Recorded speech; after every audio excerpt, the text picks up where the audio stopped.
No šalom všetci. A všetci sa tešia z oživenej 21.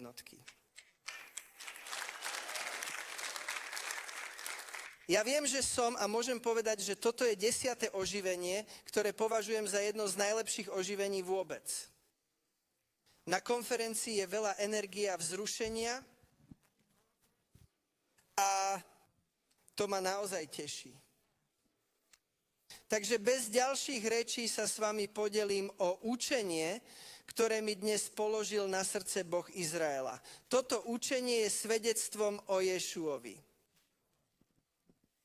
Aké je teda svedectvo Ješu? Svedectvo o Ješuovi je Tóra.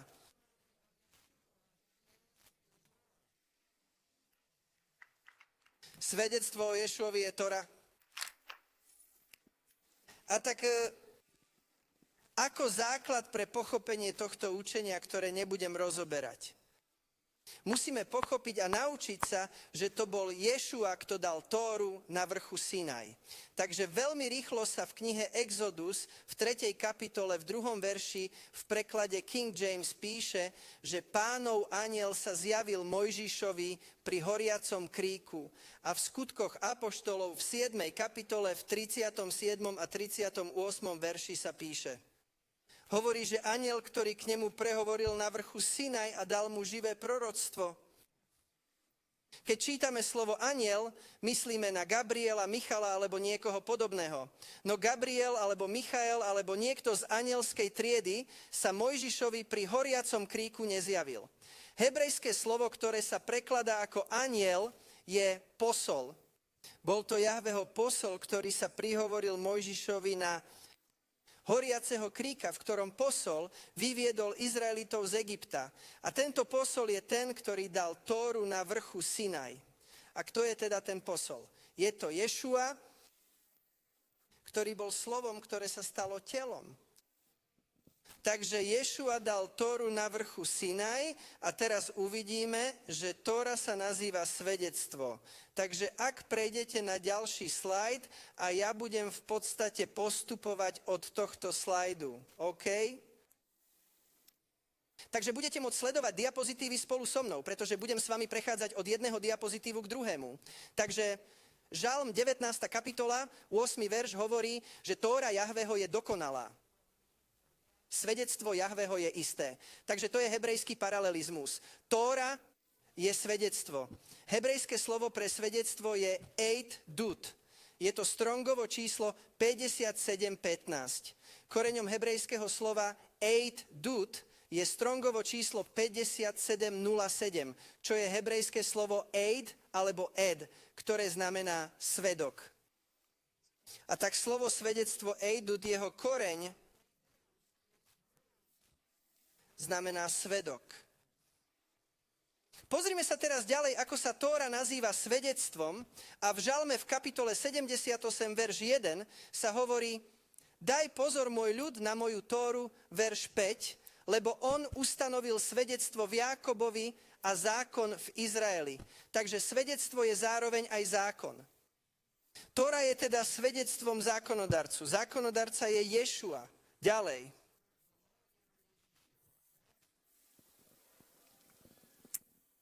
Nielen Tóra sa nazýva svedectvom, ale aj desatoro sa nazýva svedectvom. Druhá kniha Mojžišova, 31. kapitola, 18.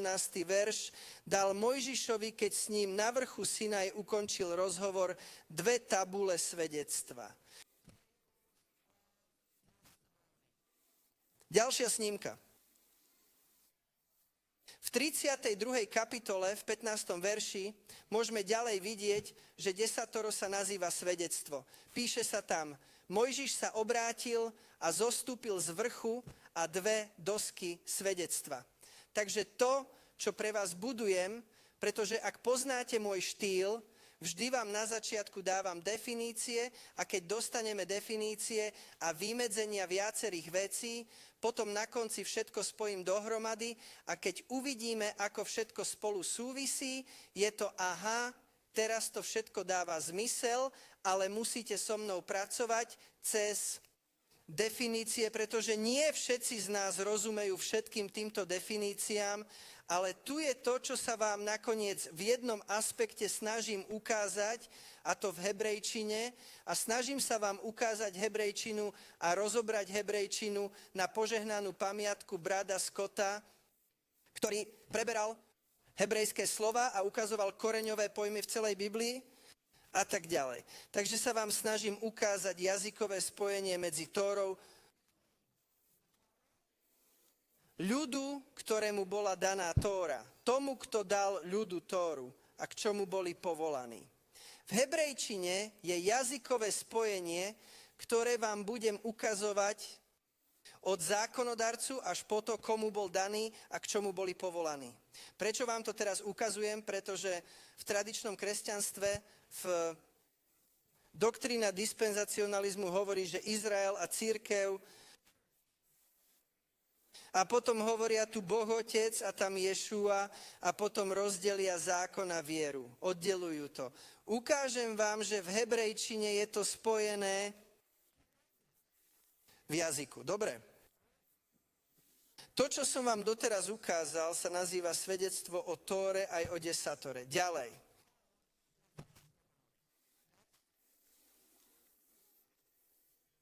Ďalšia súvislosť, ktorú vám chcem ukázať, je, že svedectvo o Tóre a 10 prikázaniach bolo dané izraelskej obci.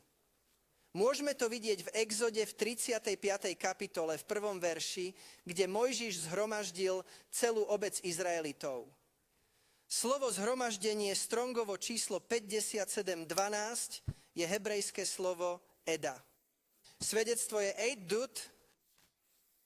Eidut bolo dané na Edach. Koreňom slov Eidut a Edach je znamenite svedok. Takže v podstate funkcia izraelskej obce, ktorá dostala Tóru, spočívala v tom, že mala byť svedkom Tóry a svedkom toho, kto Tóru dal. To je Ješua. Ak teda nenasledujeme Tóru Ješu a nevydávame svedectvo o ňom a o tom, že dal Tóru a nenasledujeme Tóru kvôli tomu, kto je on a že ju dal, potom nie sme správnymi svedkami Ješu a sme povolaní byť jeho svedkami pre svet. Takže obidve slova kongregácia. Slovo svedectvo Eidut, zhromaždenie Edach, koreň je Eid a slovo Eid znamená svedok. Ďalej. Myslím, že ste sa vybrali opačným smerom. A je to. Takže teraz účel svedectva, ktoré sa dáva zhromaždeniu, je, aby bol ľud spravodlivý a svätý.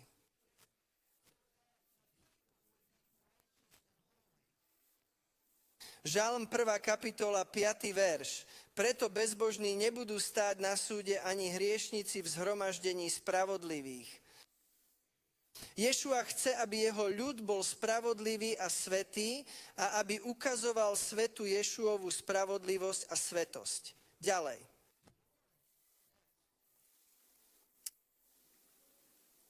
Izraelský národ bol povolaný byť svätý. Exodus, 19. kapitola, 5. verš. Ak budete poslúchať môj hlas a zachovávať moju zmluvu, čo je to poslúchať jeho hlas a zachovávať jeho zmluvu? To je nasledovanie Tóry. Čo potom? Potom budeš Exodus 19, verš 6 svätým národom. Ďalej. Teraz samotná Tóra, čo je svedectvo, Dut Tóra sama sa nazýva svedok, čo je Eid, teda je zákonodarcom. Deuteronomium kapitola 31, verš 26. Vezmite si knihu Tóry, umiestnite ju do archy, pretože Tóra bude svedkom proti vám. Takže v plnosti veci Biblia hovorí, že všetci stojíme pred súdnou stolicou Mesiáša. Podľa akých kritérií nás bude súdiť, keď zasadne na svoju súdnu stolicu?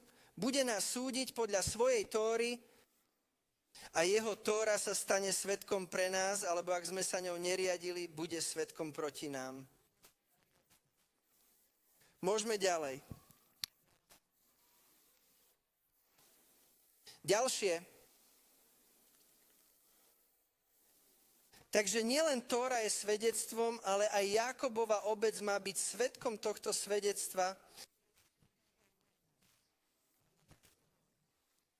Izaiáš v 43. kapitole, verš 1, hovorí k Jákobovi a hovorí o Jákobovi.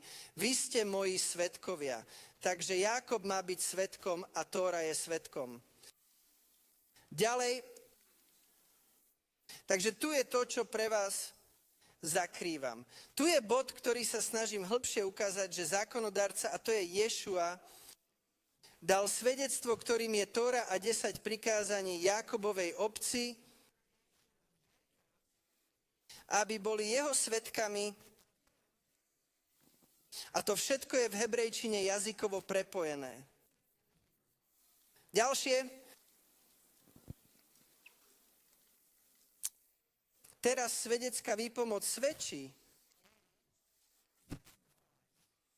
Prostredie alebo obraz, ktorý sa nám naskytne, je prostredie súdu. Takže hebrejské slovo pre svedka, ako som sa s vami podelil, je eid. To znamená eid a dalet. Takže ak do stredu týchto dvoch písmen vložíme vav, dostaneme oud. A tak zoberieme slovo eid, svedok, a do stredu týchto dvoch písmen sme vsunuli vav a vzniklo slovo, ktoré znamená dosvedčovať. Pretože svedok vypovedá a považujeme ho za súdne prostredie. Ďalej. Zákonodárca teda teraz bude svedčiť Jákobovmu domu. Amos 3. kapitola 13. verš. Počúvajte a svedčte v dome Jákobovom.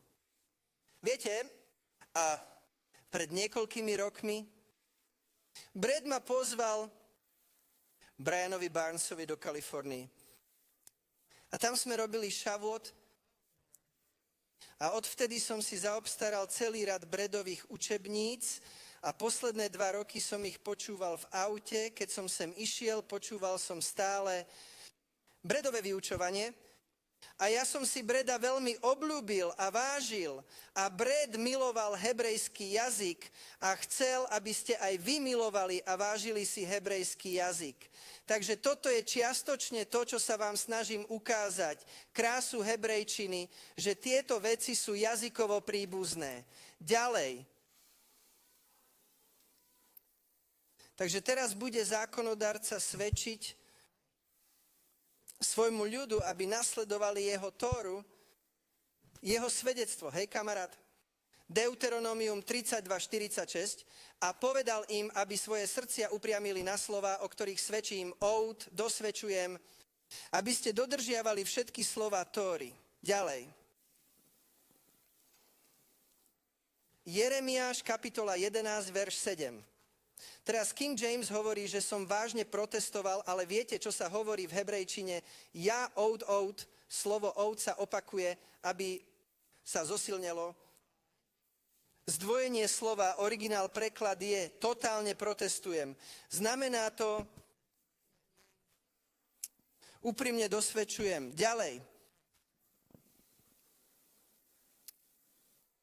Úlohou prorokov bolo svedčiť. Oud, zhromaždeniu Edach, aby nasledovali Tóru, ktorá je svedectvom Eid Dut. 2. kráľov 17.13, ale Pán svedčil oud Izraelu a proti Judsku prostredníctvom všetkých prorokov, ktorí hovorili. Takže viete, čo je biblický výklad alebo povolanie proroka? Na čo sú v podstate povolaní proroci, je vlastne poslaní učiť ľud Boha Izraela Tóru a poukazovať mu na to, kde sa odchýlili z tela Tóry. Taký je teda účel a poslanie biblického proroka. V tradičnom kresťanstve dnes máme ľudí, ktorí sa nazývajú prorokmi, pretože vám povedia niečo, čo sa stane v budúcnosti. A tak je rozdiel medzi darom proroctva a byť prorokom. Takže len preto, že máte dar prorokovania a môžete o niečom prorokovať, je to dar Ducha Svätého, ktorý môžeme mať. Ale to neznamená, že ste prorokom, pretože znamenie, že si prorok, je, že budeš učiť ľud Boha Izraela Tóre a ukážeš mu, kde sa od nej odchýlil. Ďalej. Ale ľud Boha Izraela odmietol jeho svedectva. Odmietli jeho eid dud, ktoré svedčilo oud proti ním. Ďalej.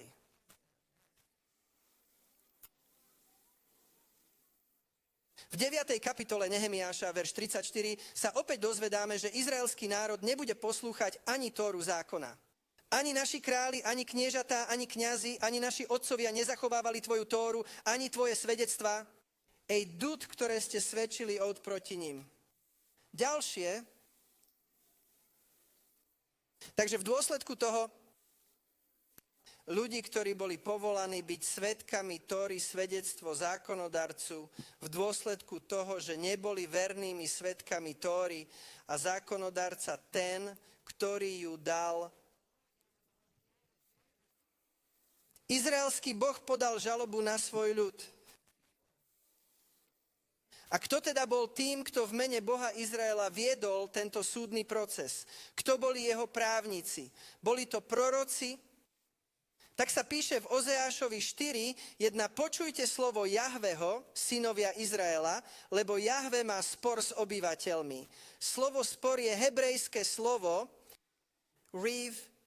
A vidíte, že definícia strong znamená spor, hádku. Znamená ostrý spor a najvyššou formou alebo vyššou formou ostrého sporu medzi dvoma ľuďmi, ktorí spolu nemôžu vychádzať, je súdny proces. Takže prostredníctvom prorokov podal žalobu na svoj ľud. Ďalej. Vidíme to aj v Ozeášovi v 12. kapitole v 2. verši. Jahve má rivu. Z tohto hebrejského slova riv teda dostávame anglické slovo rift. Roztržka. Nesúhlas. Ďalšie. Takže Ješua opäť dal Tóru na vrchu Sinaj. Ďalej.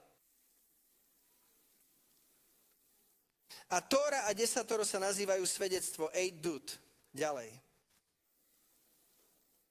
A bolo to dané zhromaždeniu Edach, pretože boli povolaní byť svedkami zákonodarcu. Takže snažím sa vám to vysvetliť, pretože niektorí z vás to možno počujú prvýkrát, že existuje jazyková súvislosť a vzťah medzi zákonodarcom, jeho ľudom a tým, k čomu bol povolaný. Nemôžeme to teda oddeliť, ale kresťanstvo sa snaží tieto veci rozviesť. Ďalej. Prejdime na ďalšiu snímku. Dobre, takže teraz manažerské zhrnutie Tóry, ktoré nazývame desatoro. Tóry desatoro je zhrnuté nasledovne. Milovať Boha celým svojim srdcom, myslou, dušou a silou a milovať svojich blížnych, o ktorých Ješua povedal, že sú to dve najväčšie prikázania. Takže teraz vám ukážem vzťahové prepojenie, milovať Boha celým svojim srdcom a milovať svojho blížneho ako seba samého a ako to súvisí s Tórou. Ďalšie. Teraz vám ukážem výklad Tóry, ktorý je... Za celý svoj život som počul len jedného človeka, ktorý by povedal definíciu Tóry, ktorú vám teraz poviem. Iba jedného. A to je toto. Tu je presný výklad. Tórah je všeobecný názov. Je to ako len pojem. Nie je špecifický. Znamená to len učenie a jeho inštrukcie. Ale čo sa ma snažíte naučiť? Čo je to konkrétne? Tu je definícia. Tóra sa rovná ustanovenia plus súdy. V celom mojom živote sa našiel len jedného človeka, ktorý to zdieľal, alebo som to od neho počul, čo predstavuje Tóra. Ustanovenia plus rozsudky. No zákony a súdy je jazyk prekladu Biblie kráľa Jakuba. Nie je to jazyk, ktorý používame každý deň. A keby som tu urobil prieskum, čo sú to ustanovenia a rozsudky, nedostal by som univerzálnu odpoveď, pretože v mysliach ľudí je to nejasné. No tu sa vám to pokúsim zhrnúť. Zákon je, rozsudky pochádzajú od toho, kto má právomoc a kto ich vydáva, pretože má legitimitu. Uvediem vám príklad, ktorý budete všetci poznať. Musíte si nasadiť masku. Je to nariadenie niekoho, kto má autoritu. Guvernér, CDC alebo ktokoľvek iný. Je to nariadenie. Teraz to môže niektorým ľuďom dávať zmysel. Niektorým ľuďom áno, iným ľuďom to zmysel nedáva. Dekret však nemusí dávať zmysel. Je len spojená s autoritou, pretože oni sú autoritou, ktorá vydáva dekret a od vás sa očakáva, že sa ním budete riadiť, ak ste pod ich autoritou. To je to, čo je zákon. Ak sa teraz pozriete všade v Biblii na to, čo je štatút, uvediem jadro toho, čo Biblia nazýva zásadami. Týždenný sobotný deň, biblické sviatky a stravovacie zákony. Takže v skutočnosti, keď cirkev hovorí, že nie sme pod zákonom, v skutočnosti hovorí eufemisticky o tom, že nemusím dodržiavať zákony o strave. Nemusím dodržiavať biblický šabat. A nemusím dodržiavať biblické sviatky.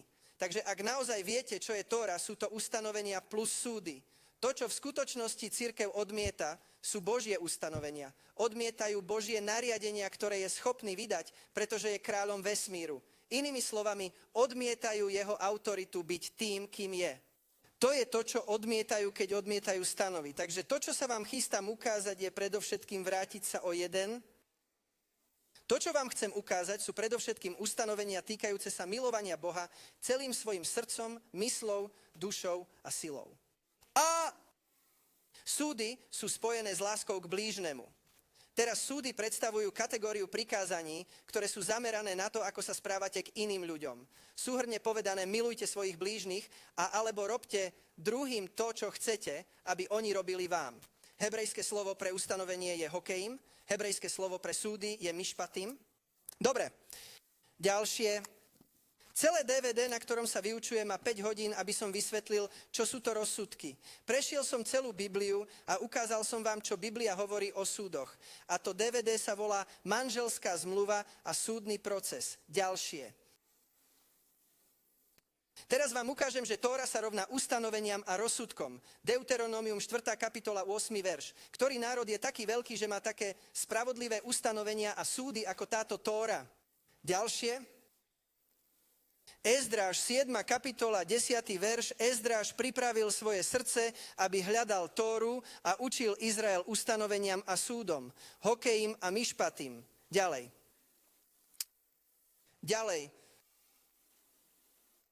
Deuteronomium, kapitola 4, verš 45. Toto sú svedectvá a ustanovenia a súdy, ktoré Mojžiš hovoril synom Izraela. Takže Tóra sú teraz ustanovenia a súdy, svedectvá sú ustanovenia a súdy, pretože Tóra je svedectvo. Ďalej. Deuteronomium, kapitola 6, verš 20. Svedectvo zákonov a súdov. Ďalej. Takže zhrnutím Tóry je desatoro. Je to svedectvo. Je to eidut a je rozdelené na ustanovenia a súdy. Ustanovenia sú hokejim, súdy sú mišpatim, ďalej je to myšim. Teraz vám ukážem jazykovú súvislosť zákonov a rozsudkov s vydavateľom zákona, ktorý je zároveň sudcom.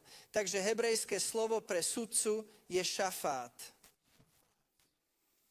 Takže všetko, čo urobím, je, že vezmem hebrejské slovo pre sudcu a dám pred toto slovo hebrejské písmeno mem a dostanem mišpat, pretože sudca robí rozhodnutia a to je v podstate to, čo znamenajú súdy. Znamená to prijať rozhodnutie o nejakej záležitosti. Sudca teda vynáša rozsudky. Ďalej.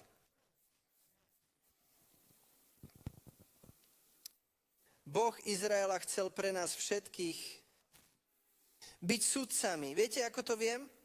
Pretože ti dal mozog. A viete, čo robíte so svojím mozgom? Prijímate informácie a na základe prijatých informácií sa rozhodujete. Takže rozhodovaním trávite celý deň. Rozhodujete sa, kedy vstanete, čo si oblečiete, čo budete jesť, kam pôjdete, s kým sa budete rozprávať, čo poviete. Rozhodovaním ste strávili celý deň, takže ste sudcom. Teraz Boh Izraela v tom, že sa celý deň rozhodujete, chce, aby ste sa rozhodovali podľa jeho hodnôt a jeho hodnoty sa nazývajú Tóra. Takže chce, aby ste dostali jeho Tóru do svojho srdca a do svojej mysle, aby ste sa rozhodovali podľa jeho Tóry a nie podľa svojho tela alebo svojej telesnej mysle. Ďalej. Takže z jazykového hľadiska mišpat, čo je rozsudok, je príbuzný sudcu Šafata. Takže mišpat Strongovo číslo 4941 pochádza zo Strongovho čísla 81.9 a 81.9 je Šafát sudca. Súdenie je teda odvodené od slova sudca. Ďalej. Chcel som vám len ukázať, že v hebrejčine, hoci tam nevidíte hebrejčinu, stačí vziať slovo pre sudcu a dať predň mem a potom dostanete rozsudky alebo mišpat. Ďalej. Tak je to aj s Božou myslou. Je to náš sudca. Jeho myslou je nasledovať Tóru, jeho svedectvo. Ďalej. Takže teraz tento verš Izaiáša 33, verš 22. Hospodin je náš sudca, Hospodin je náš zákonodarca, Pán je náš kráľ, ktorý nás zachráni. Ak rozoberiete tieto tvrdenia, tieto 4 tvrdenia v tomto verši, kto je ten, ktorý nás zachraňuje z našich hriechov? Ješua? Zjavenie 19.16. Kto je kráľ kráľov a pán pánov? Je to Ješua. Takže ten, kto nás zachraňuje, je náš kráľ. Teraz budeme stáť pred Kristovou súdnou stolicou. Takže pred súdnu stolicu Mesiáša. Kto je teda našim sudcom? Ješua. Takže ten, ktorý nás zachraňuje, ten, ktorý je našim kráľom, ten, ktorý je našim sudcom, je zároveň zákonodarcom. Ješua dal Tóru. Sudca je teda zákonodarca. Teraz lingvistický sudca. Ješua vynáša súdy.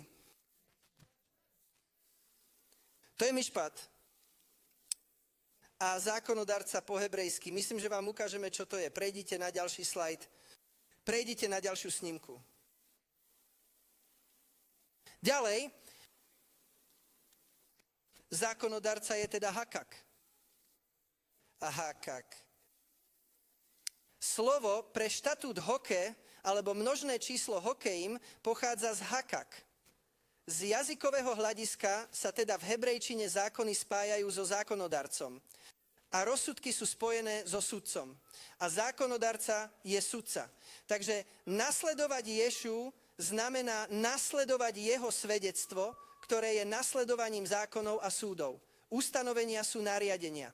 A ak milujete osobu, ktorá vydáva dekrét, či už mu rozumiete, alebo nie, tak mu ukážeš, že ho miluješ. Ale lásku mu preukážete aj tým, že sa budete správne správať k iným ľuďom. Ďalej.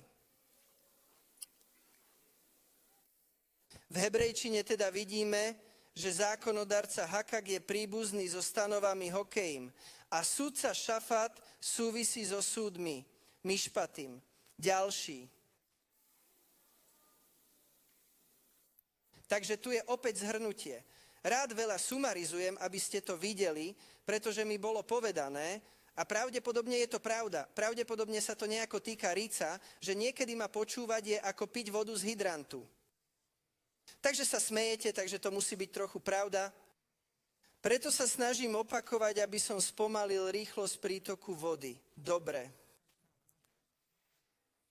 Zákonodarca, ktorým je Ješua, je teda Hakak. Je tiež sudcom Šapatom. A dal svoju Tóru v podobe zákonov a súdov Hokeim a Mišpatim. Hakak sa vzťahoval na Hokeim a Šafat na Mišpatim. Dal ju vo forme svedectiev Eid Dud svojmu ľudu,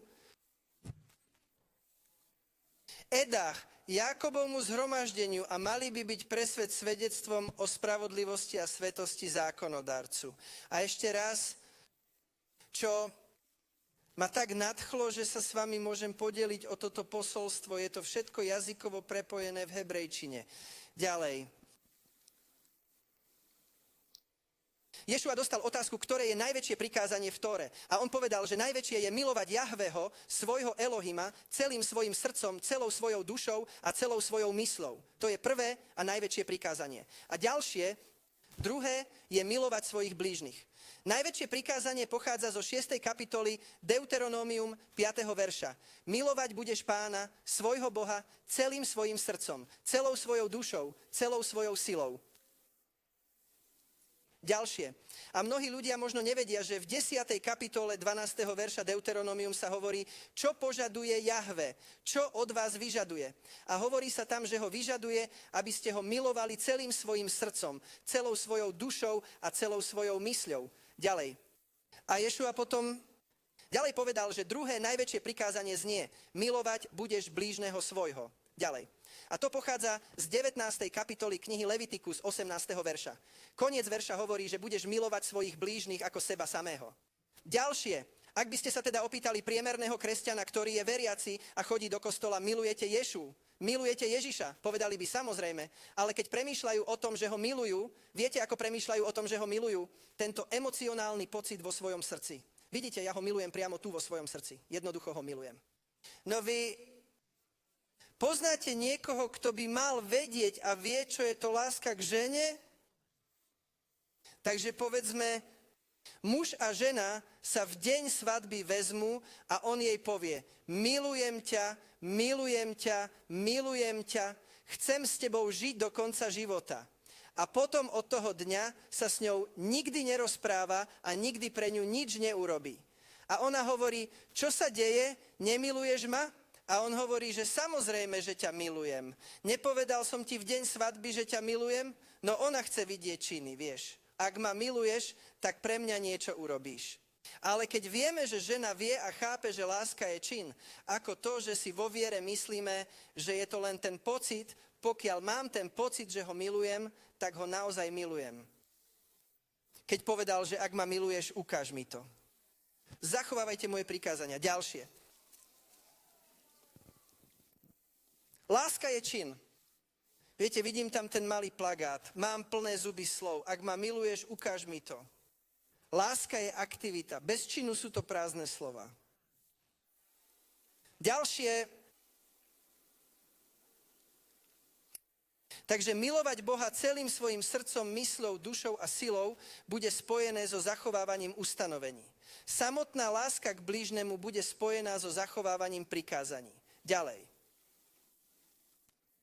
Teraz vám ukážem paralelizmus, hebrejský paralelizmus, že ustanovenia budú spojené s vykonávaním a rozsudky budú spojené s žitím. Dobre, ustanovenia robia súdy, ktoré žijú. Pozri, ďalej, Lukáš 10. kapitola, verš 25. Niekto prišiel k Ješuovi a opýtal sa ho, čo mám robiť, aby som zdedil večný život. Poprvé, keď by to čítal kresťan, viete, ako bude čítať tento verš. Čo musím urobiť, aby som bol spasený? Ale slovo, ktoré sa v gréčtine prekladá ako večný život, je zoe a zoe znamená najlepší možný život. Takže to, na čo sa naozaj pýtali, je, že čo mám robiť a mať to najlepšie zo života, čo mi môžete ponúknuť. Ješua, čo mám robiť? A čo teda povedal Ješua, čo je napísané v Tóre? Inými slovami, čo hovorí Tóra, že musíte urobiť, aby ste mali to najlepšie zo života, čo mám pre vás k dispozícii. Čo hovorí Tóra? Aká bola jeho odpoveď?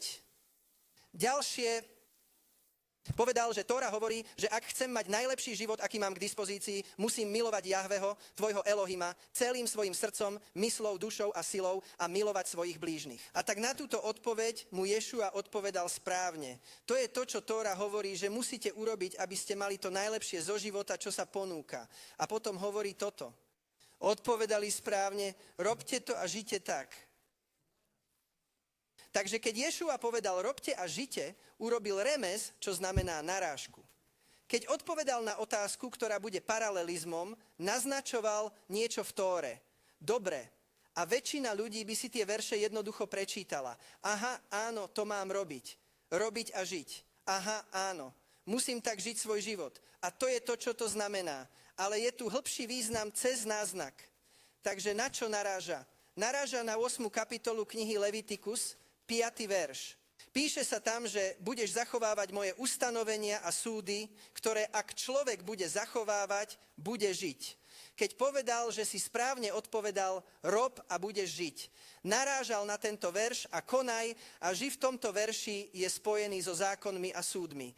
Takže inými slovami, Ješua spojil s milovaním Boha celým svojim srdcom, mysľou, dušou a silou s ustanoveniami, ktoré treba plniť. Sám spájal milovať svojich blížnych so súdmi a s žitím.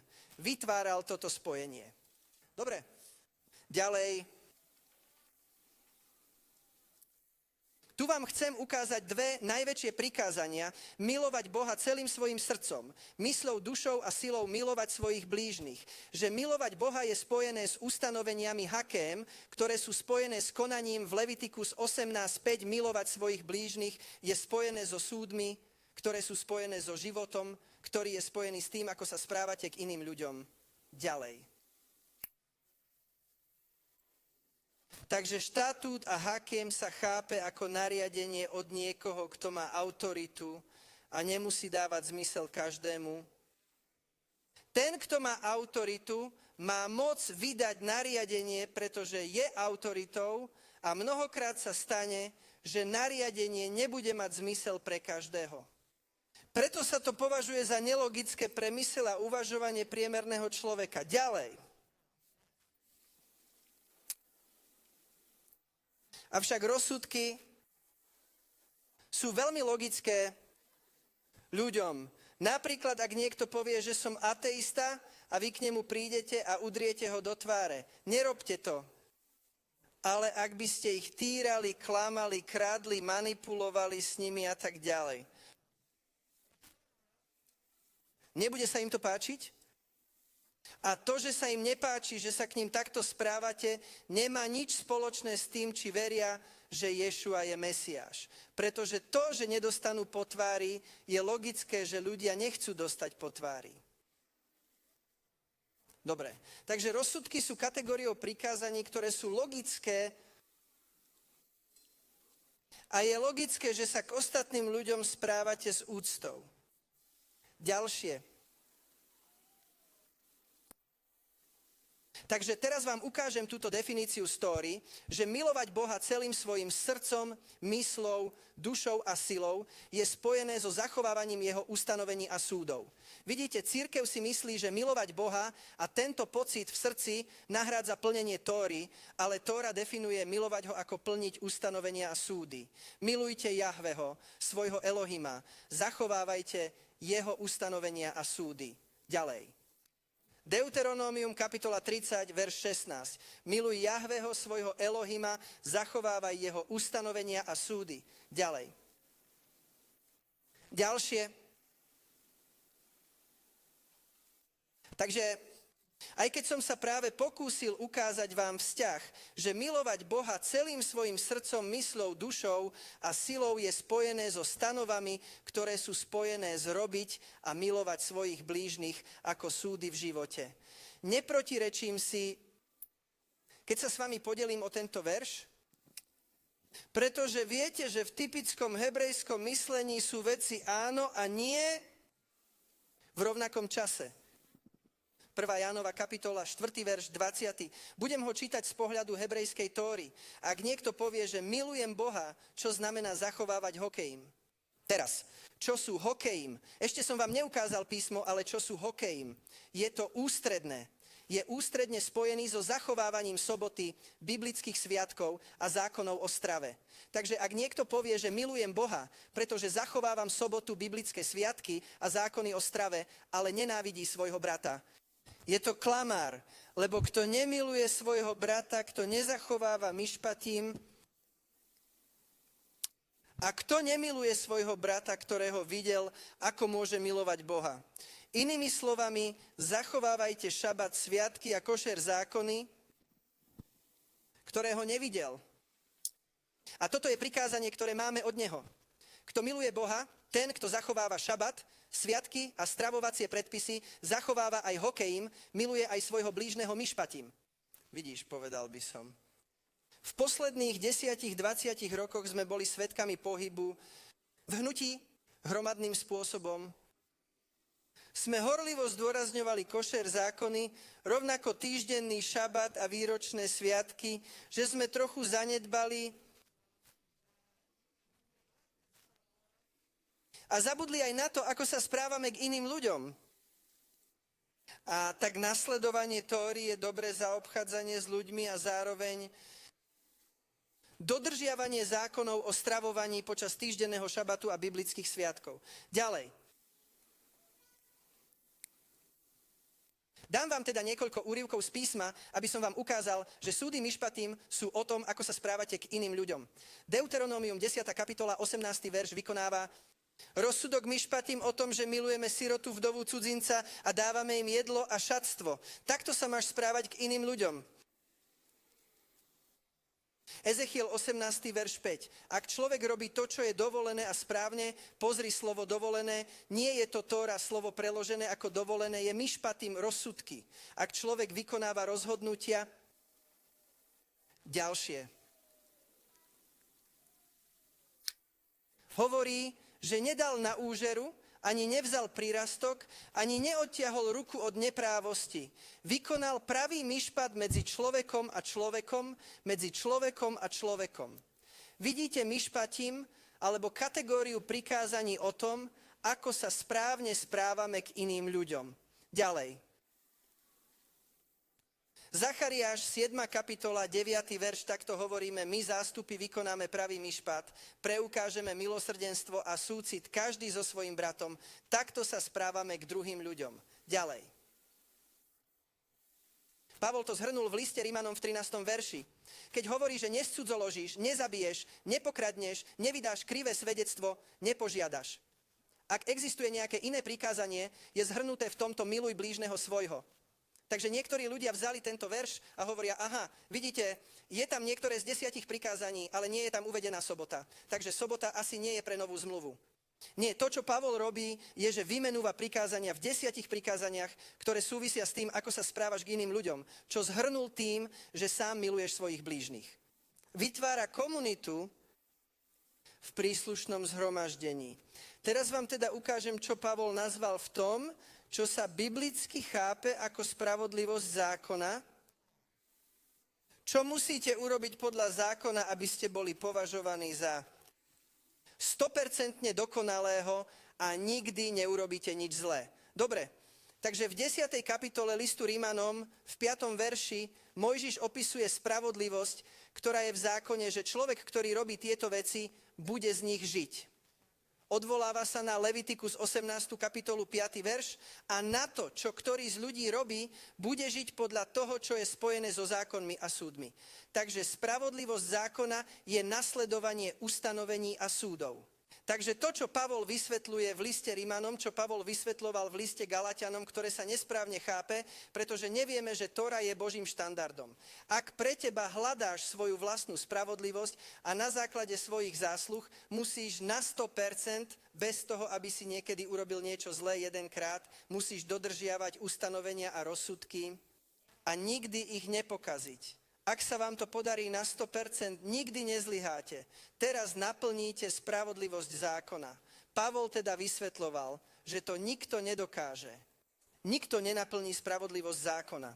Takže teraz potrebujeme Ješuovú spravodlivosť, aby zakryl našu nespravodlivosť. Jeho spravodlivosť teda prijímame vierou. To sa nazýva pripočítaná spravodlivosť. Teraz prijímam jeho spravodlivosť, pretože som nemohol dodržiavať ustanovenia a súdy. Takže teraz, keď prijímam jeho spravodlivosť vierou, som spasený milosťou skrze vieru. A tak potom, čo som prijal jeho spravodlivosť, ako mám žiť, keď sa snažím zachovávať spravodlivosť zákona. A tak vyjadrujem svoju vieru v neho, keď ma raz vyslobodí z toho, že to nerobím tým, že sa o to snažím. Takže keď sa snažím potom, čo som bol spasený milosťou skrze vieru, zachovávať ustanovenia a súdy, kde zlyhávam, on mi udeluje milosť. A hovorí, aby som vstal a pokračoval v kráčaní v mojej spravodlivosti a v zachovávaní mojich ustanovení a súdov. Ďalšie. Takže v Exodus 20 je celé zhrnutie toho, čo v Levitikus kapitole 18, verš 5. Je teda isté, že starší Izraela sa prišli spýtať Pána a Pán im odpovedá. Nasledujúci verš. Všade, kde je to možné, sa hovorí, že Hospodin je Pán. Ďalší snímok. Prišli ste sa ma pýtať, nebudem sa vás pýtať, ukážte im ich ohavnosti. Nasledujúci text. Poďme sa pozrieť, čo sa deje. Tak hovorí v deň, keď som vyviedol Izraelitov z egyptskej krajiny. Ďalej. Píše sa tam, že som im povedal, aby odvrhli svoje ohavnosti a svoje egyptské modly. Ďalej, priviedol som ich na vrch Sinaj, vyviedol som ich na púšť a dal som im ustanovenia a súdy, ktoré ak človek plní, bude podľa nich žiť. Ďalej. Ale ja som povedal ich synom na púšti, aby nerobili to, čo robili vaši otcovia, ktorí nezachovávali moje ustanovenia a súdy, ale zachovávajte moje ustanovenia a rozsudky. Ezechiel 20:19. Ďalej. Ale napriek tomu sa ich deti vzbúrili proti mne a nezachovávali ustanovenia a súdy, ktoré, ak človek robí, bude podľa nich žiť. Odvoláva sa na 5. verš knihy Levitikus 18. Ďalej. Teraz vám uvediem príklady hokejím v písme, pretože súdy sú spôsob, akým sa správame k iným ľuďom. Takže vám dám niekoľko príkladov hokejím v písme. A tu je jedno číslo, 15. kapitola, 15. verš. Jedno nariadenie, to slovo nariadenie je hokej alebo hokejím, jeden hokejím pre vás zo spoločenstva a pre cudzinca, ktorý je s vami. Nádej navždy. Je to nariadenie Boha Izraela navždy, že tú istú Tóru majú dodržiavať Židia aj nežidia. A v Mesiášovom tele sú ľudia, ktorí s tým chcú polemizovať, pretože pre nich táto nádej nie je logická. Ale to je nariadenie zákonodarcu. Ďalej. Jedna Tóra je teda pre teba a pre cudzinca, ktorý s tebou býva. To je hoke. Ďalej. Je to teda nádej, že budeme zachovávať týždennú sobotu. Nehemiáš 9. kapitola 13. verš. Zostúpil si na vrch Sinaj a dal si im správne súdy a pravé zákony. Dal si im dobré a ste im dali dobré hokej. Na vrchu Sinaj si im dal dobrý hokej. Ďalší verš. A ty si im oznámil svoj svätý šabat. Dali ste im dobrý hokej a oznámil im svoju svätú sobotu. Šabat je nádej. Ďalšie, je to teda nádej na zachovanie Pesachu. Takto ho budete jesť. Je to Pánova pascha. Ďalej. Tento deň vám bude pamiatkou. Budeš ho sláviť ako sviatok Pánovi. Zachovávajte paschu, pretože prečo? Je to nariadenie. Je to hoke navždy. Nariadenie. Ďalej. Nekvasené chleby sú dekrétom. Budete sláviť sviatok nekvasených chlebov. Tento deň vo vašich generáciách hoke navždy. Pesach je hoke. Nekvasené chleby sú hoke. Ďalej. Takže teraz máme prvé ovocie. Keď prídete do krajiny, prinesiete snop prvých plodov svojej úrody. Ďalej. A potom prídete vy. Nebudeš jesť ani chlieb, ani vyprahnuté obilie, ani zelené klasy až do toho istého dňa, keď si priniesol obetu svojmu Elohimovi. Bude to hoke na veky. Takže teraz je prvé ovocie hoke. Ďalej. Levitikus 23:15. Od zajtrajšieho dňa po sobote sa počíta 7 sobôt. Toto počítanie nazývame Omer. Ďalej. A potom na 50. deň spočítate 50 dní. A potom čo? Ďalej.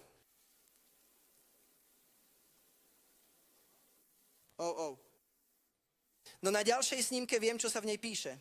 Píše sa tam, že to bude hok. Takže máte Pesach. Nekvasené chleby.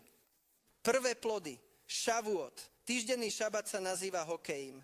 Neviem, či nájdete diapozitívy, ale na ďalších diapozitívoch sa bude hovoriť, že sviatok trúbenia Jom Kipur a sviatok stánkov sú tiež hokejím. A potom sa v knihe Žalmov píše, že nov mesiac sa má zachovávať ako ustanovenie, ako hokejím. Takže keď viete, aké sú Božie ustanovenia, že je to sobota, nov mesiac, týždenné výročné sviatky a potom sa tam píše, že nebudete jesť krv. To sa týka aj zákonov o stravovaní. Že je to hokejím. Vlastne, teda to, čo v skutočnosti živá cirkev odmieta a hovorí, že sa neriadia Tórou, že odmietajú ustanovenia, že odmietajú nariadenia Boha Izraela a on dáva nariadenia, pretože stvoril vesmír a pretože je kráľ a pretože je celkovo zvrchovaný, má právo vydávať svoje nariadenia.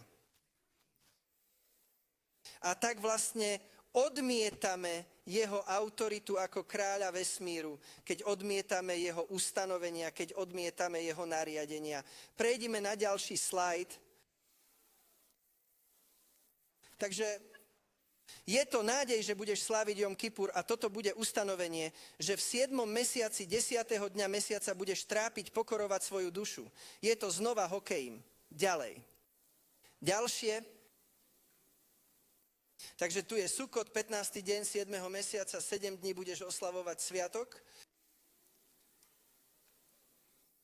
Budeš ho sláviť 7 dní, bude to ustanovenie hoke vo vašich pokoleniach. Ďalej. Tu je nov mesiac, Žalm 81, verš 4, zatrúbte na trúbu, lebo to je nov mesiac. Postaviť hokejím pre Izrael a Tóru Boha Jakobovho. Ďalej.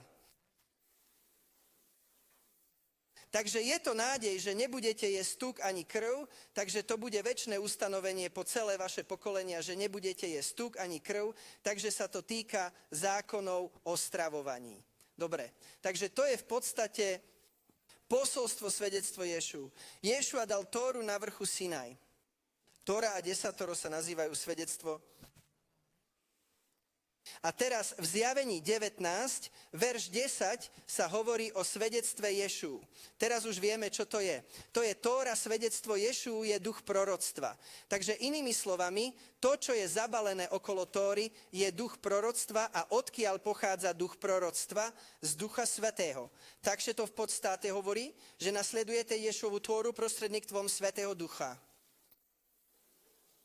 Ješua je zákonodárca, a Tóra a desatoro sa nazýva svedectvo.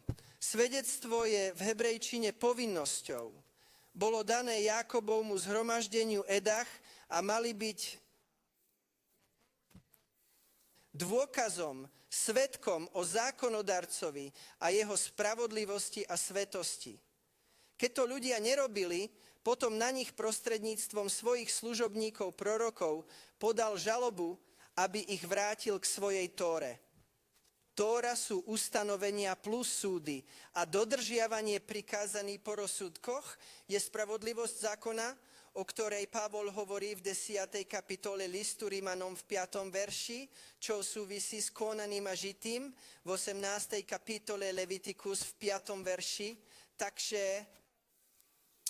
bez poznania Tóry v bežnom kresťanstve cirkev učí dispenzáciu, čo chcú niektoré z týchto vecí oddeliť. A tak sa vám snažím ukázať v hebrejčine, že ich nemožno rozdeliť. Všetky sú echad.